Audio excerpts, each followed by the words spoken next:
လုံးမဲမင်္ဂလာပါရှင်မီလေးရဲ့ Audio Book YouTube Channel လေးမှာပြန်လည်ကြိုဆိုလိုက်ပါတယ်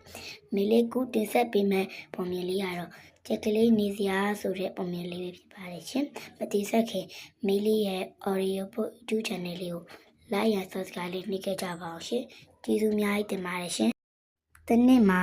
ကျမကြီးနေတာဟာအလဲလုံးပြီးသူ့ channel ဝေးတဲ့နေရာတနေရာကိုရောက်သွားတဲ့အလိုငါဘယ်ကိုရောက်နေပါလဲငါချန်ကိုမပြတ်တတ်တော့ဘူးဟေးခွေးလေးငါမင်းနဲ့လိုက်နေပါရစေမင်းအတွက်ကျုပ်တလုံးနေ့စဉ်ဥပေးပါမယ်ကျွန်တော်ကကျုပ်တော့မချိုက်ဘူးအမေရိုးပဲချိုက်တာနောက်ပြီးခမရအတွက်ကျွန်တော်အိမ်မှာနေရာမရှိဘူးဗျာဒီဟာစိတ်ပြည့်ပြည့်နဲ့ထွက်လာခဲ့တယ်ဟေးကြောင်လေးနေပါဦးကြောင်လေးမင်းနဲ့တူတူလိုက်နေပါရစေတနေ့ကိုကျုပ်တလုံးဥပေးပါမယ်အိုးကျွန်တော်မှကျုပ်မချိတ်တာကျွန်တော်ချိတ်တာ9ကြော်ဗျာခမရအတွက်နေ့စရာအဆင်ပြေမှာမဟုတ်ဘူးဒီဟာ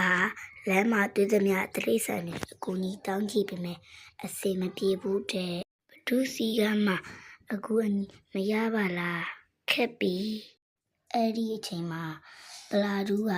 ကျောင်းကပြန်လာပါတယ်ဟိုမှာကျမကြီးတကောင်ပါလားဘဒုကျမကြီးပါလေ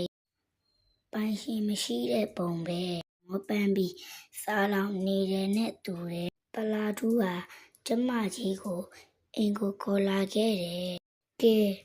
ကြော့အစာပြေစားနော်